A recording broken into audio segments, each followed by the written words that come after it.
So, isa pong mapagpalang umaga po sa inyo pong lahat. And atin pong buksan yung ating pong mga Bible sa Proverbs chapter 29. At magpo-focus po tayo sa dalawang verses lamang, yung verse 15 and verse 17, kung saan ito po yung nagbibigay po sa atin ng karunungan patungkol sa pagiging isang magulang at ang pagdisiplina sa ating pong mga anak. Ayan. So, bilang mga magulang, ayan.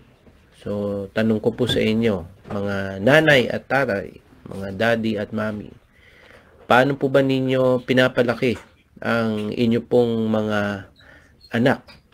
Okay? So, ang pamagat po ng ating pong devotion ngayon ay spare the rod, spoil the child. So, ano po ba ang ibig sabihin nito? Sa pagdidisiplina po ba sa ating pong mga anak, meron bang palo o wala na? Ayan. So, kayo po, pwede nyo pong i-chat sa chat box kung ano po yung comment po ninyo. Kayo po ba pinapalo nyo ba yung anak ninyo dati? O hindi? Okay. At ano po ba ang sinasabi ng Bible patungkol dito? So tayo po ay manalangin po muna mga kapatid. At tayo po humingi ng gabay sa ating pong Diyos through His Word. Let's pray. God, Heavenly Father, amin kayong pinupuri. Nagpapasalamat sa panibagong araw at buhay na inyo pong ipinagkaloob sa amin. Lord, sa umagang ito, muli kami po ay magpapaturo sa inyo pong salita.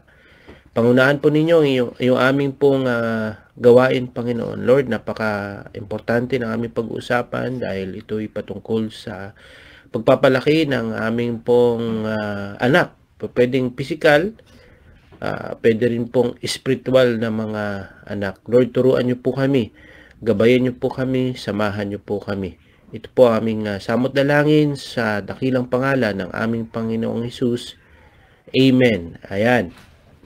So, sa pagdidisiplina po ng ating mga anak, maaaring hati, yung ating pong ginagawa. Okay? Yung anak ko, pinapalo ko. Yung pagdidisiplina ko sa anak ko, hindi ko yan pinapalo. Pero, the Bible teaches that physical discipline is appropriate, beneficial, and necessary. Pero wag niyo po akong i-misunderstood o i-misunderstand. By no means, hindi ko po o hindi natin ina-advocate yung child abuse, 'di ba? Kasi a child should never be disciplined physically to the extent na baka magkabali-bali na yung buto niya, o magkaroon na siya ng actual physical damage, na nagkaroon na siya ng black eye o talagang nagkasugat-sugat na siya. Hindi naman po, according to the Bible though, yun nga,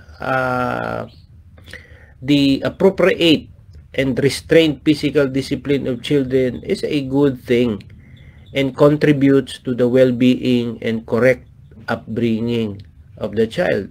Bakit? Ano po ba yung sinasabi ng Biblia? Okay? Proverbs 29:15 says, "The rod and rebuke give wisdom, but a child left to himself brings shame to his mother."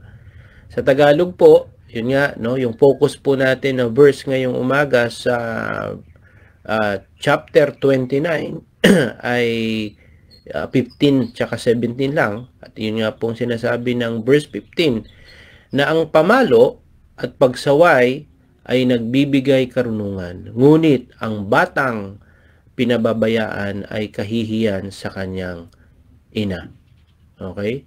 Though yung atin pong pamagat ngayong umaga ay spare the rod, spoil the child ay hindi naman siya makikita sa scripture, sa Bible, pero itong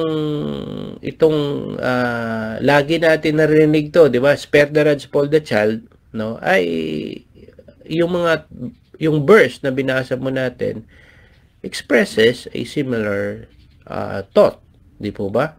The rod and rebuke give wisdom, but a child left to himself brings shame to his mother. Kahit po, no, kung mapapansin po ninyo sa mga previous chapters ng Proverbs, meron tayong mababasa doon about rod, pamalo, no? Sa Proverbs 13:24, ganun din. He who spares the rod hates his son, but he who loves him is careful to discipline him. Yeah, di ba? So yun, no? Marami po ang nag-chat sa comment. Talagang yung mga nanay mismo, no, ang nagsasabi na sa kanila napapalo. Okay, talagang pinapalo nila. While the Bible, no, undeniably advocates yung physical discipline, tandaan lang po natin mga kapatid dito na ang sinasabi ng Bible is more concerned. Yung goal natin bilang mga magulang ay mag-build tayo ng godly character. Tama po ba? Yun naman po yung gusto po natin. Mag-build tayo ng godly character na done, it is in a precise method used to produce that goal, no? As parents, dapat talaga, no, nagsiset tayo ng isang malinaw na boundaries, no, hangganan, consequences, no, para po sa ating pong mga anak. Kasi kung wala pong gabay at pinapabayaan po na lang natin yung ating pong mga anak, eh talagang hahantong sila, no, sa paggawa ng mga maling mga desisyon. And sigurado po, no, pag walang disiplina, no, kahihiyan ang mangyayari lalo na sa atin. So kapag walang disiplina po, as they grow up, no, iisipin nila ay okay lang namang gumawa ng kalokohan, okay lang gumawa ng mga kasalanan, kamalian kasi wala namang consequences. Pero kung yun nga, no, umpisa pa lang, nung sila pa lang ay bata pa, musmos, tapos alam na nila yung boundaries nila, alam na nila yung consequences na mangyayari kapag gumawa sila, no, ng ganitong mga bagay na mali, ay ayun, di syempre nagkakaroon sila ng takot, no? So kaya ang patuloy po, no, na pagdidisiplina kasama po yung pagmamahal sa kanila. Sure ako, no, na talagang huhubog sa kanilang pagkatao.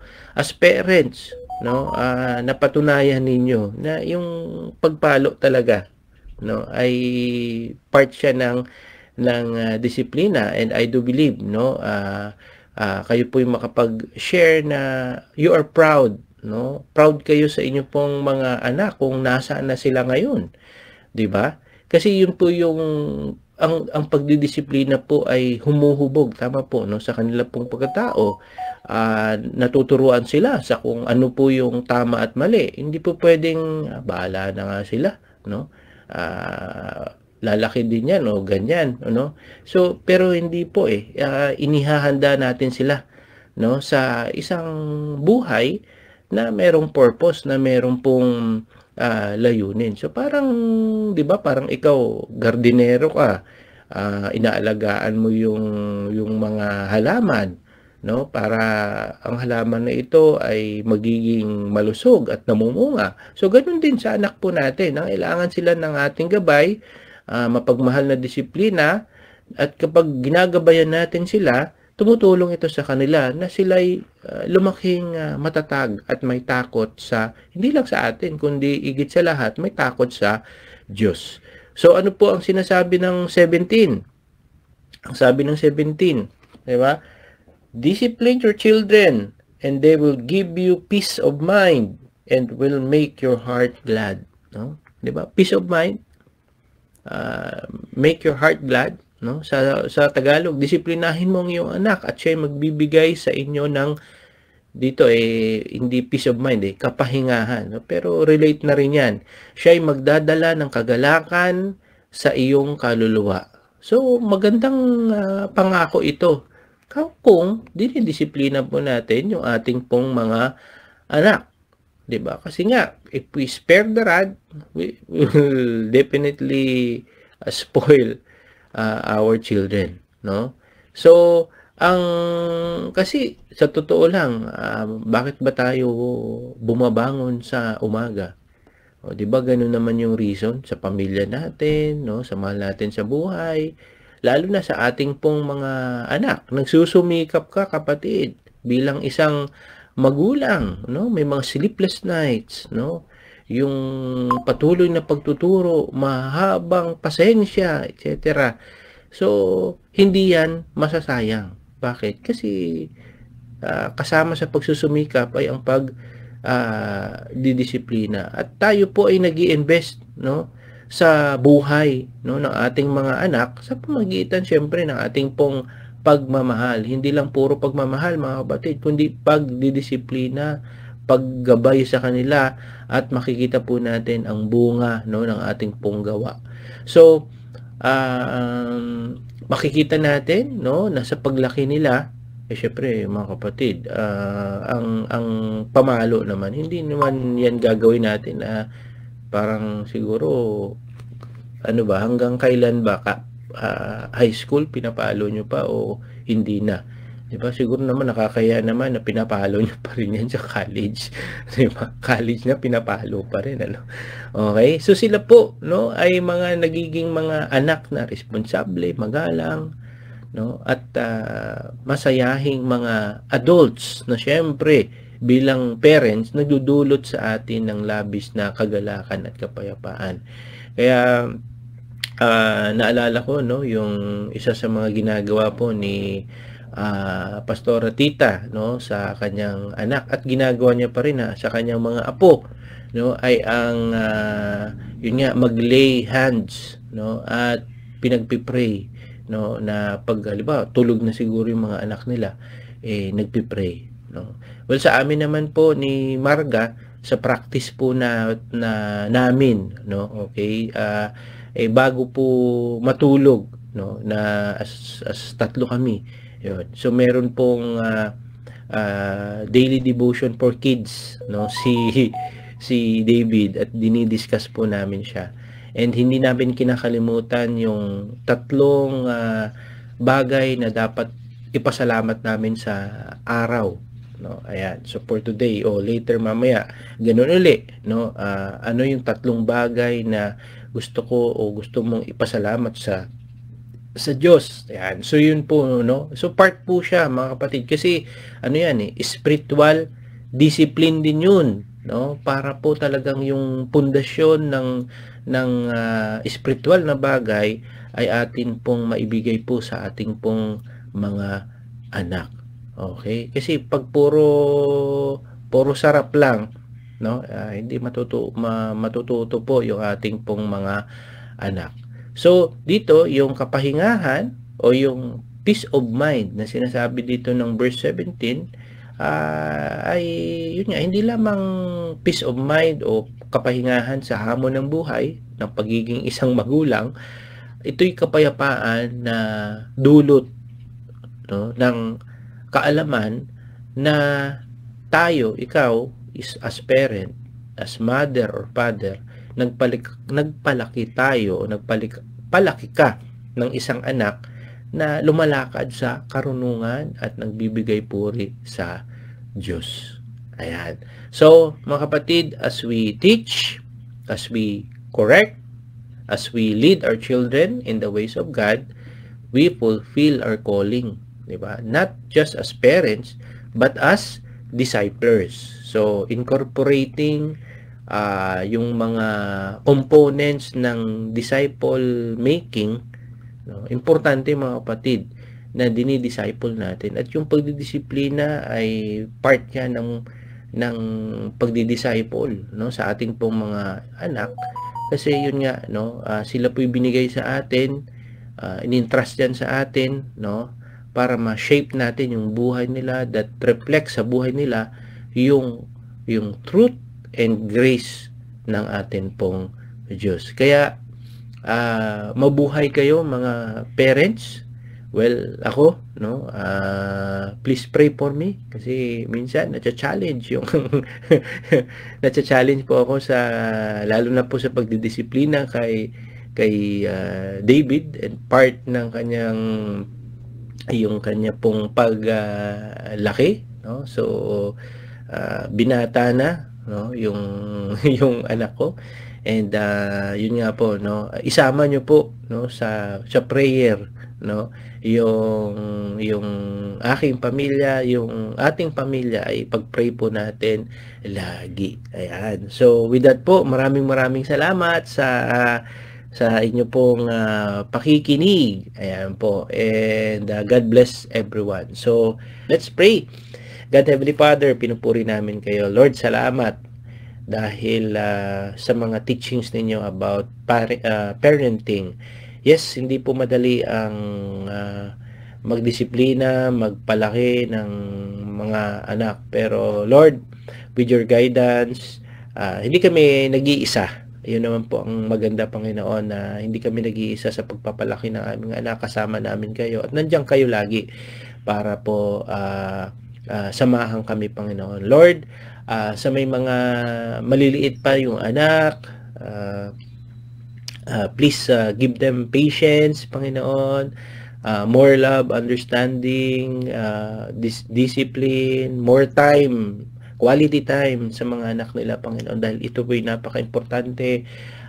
Lord, sana po ay ma-remind kami na yes, part ng pagdidisiplina is yung nandiyan kami, hindi lang puro trabaho, Panginoon. Lord, tulungan nyo kami, samahan nyo kami sa ganitong stage ng buhay po namin na kami po ay nagpapalaki. And Lord, sa mga parents na napalaki ang kanilang mga anak ay na may takot sa inyo, pinupuri namin kayo at tunay na sila po'y model namin sa kung paano din po namin malaki ang mga anak po namin. Lord, we can have mentorship na hindi dapat kami mahiya kung may mga struggles kami, Panginoon, sa mga anak po namin sa pagpapalaki sa kanila. We have our mga lolo, lola, no, to help us also para mabigyan kami ng ganitong mga wisdom, Panginoon, na galing din talaga naman sa inyo, Panginoon. So salamat po and sa panguna ng gawain namin this morning. Ito po, Lord, ang aming samot na namin, ang lahat ng papuri ay sa inyo lamang, sa pangalan ni Jesus. Amen. Ayan. So maraming salamat po sa pagsama po ninyo sa akin sa ating pong daily devotion today. Ayan. God bless everyone.